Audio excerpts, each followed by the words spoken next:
So why are Mardi Gras Krewes named after Greek mythology? Here in Louisiana, it is once again Mardi Gras weekend. And I guess technically it's also Mardi Gras weekend in Mobile, Alabama, but as we have to remind them every year, nobody cares. So down here, people are dressing up and going out to the biggest party on earth, going to see Krewes with names like Bacchus and Endymion and Orpheus. And if you're a literature nerd like me, eventually you're going to ask the question, why are so many of these Krewes named after Greek mythology? After all, New Orleans as a city is most associated with French culture. It was founded by French settlers. The symbol is the fleur-de-lis. The most famous part of the city is the French Quarter, full of Spanish architecture.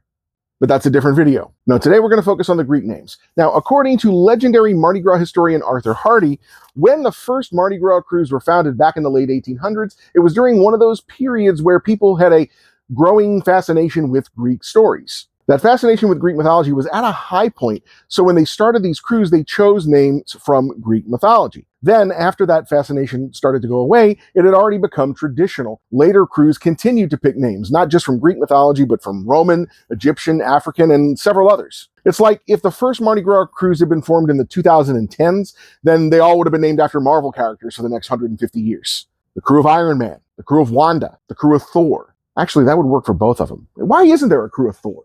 All that said, it's funny to me some of the mythical characters who were chosen for symbols of Mardi Gras. Because some of them, when you think about what Mardi Gras is, don't make a ton of sense. Oh sure, there's the crew of Bacchus, the Roman god of wine and revelry. That one tracks. He's all about party and spirits. Yeah, that's cool.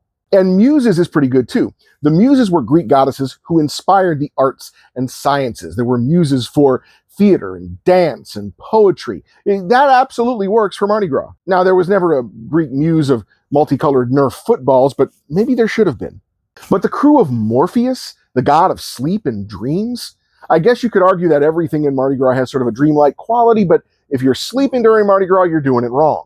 Then there's the crew of Athena, named after the Greek goddess of wisdom, who probably would be the first one to tell you that risking your life for a set of 35-cent beads in the middle of a hyper mob is probably not the best thing to do. The crew of Pygmalion is named after a Greek sculptor who fell in love with one of his own creations, kind of like an AI bro. Proteus is named after a sea god who had the gift of prophecy, which means when he sees a college girl climbing on top of her boyfriend's shoulders to try to get a stuffed animal from the top deck of a float, he already knows this evening is going to end with a trip to the emergency room. Orpheus is named after a Greek hero with incredible musical talent. He goes down into the underworld to try to retrieve his wife Eurydice, but then he winds up losing her when he looks back to make sure she's still with him. Now, the musical part absolutely works. The crew was founded by New Orleans legend Harry Connick Jr. But after years of going on these parade routes, I can tell you that one thing that these people are not good at is being aware of their surroundings. The crew of Argus is named after a Greek monster with 100 eyes, which is how many you think your wife has after your third hand grenade. Okeanos was a titan who ruled over all the fresh water on Earth. The irony here is if you've ever been, you know there ain't no place to pee on Mardi Gras Day. Isis was the Egyptian goddess of healing and magic, and if you have too much fun on the parade route, you will definitely need her help on the way home. Endymion was the lover of the Greek goddess Selene, who loved him so much that she asked Zeus to give him immortality so that they could stay together. But Zeus caught him making eyes at Hera, and Zeus, hypocrite much, decides to instead punish him by making him sleep eternally. Despite that, Selene went on to have 50 daughters by him. It's probably best not to think too hard about that one.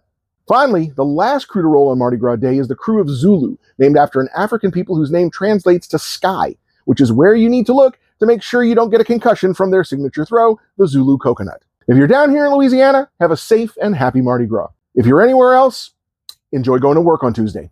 More information about Greek mythology here in Everything You Need to Know to Survive English class. Accurate information about Greek mythology elsewhere. Copyright infringement. You can't copyright Thor. It's a Norse character. That's why when you see the toys, they always say Marvel's Thor and not just Thor.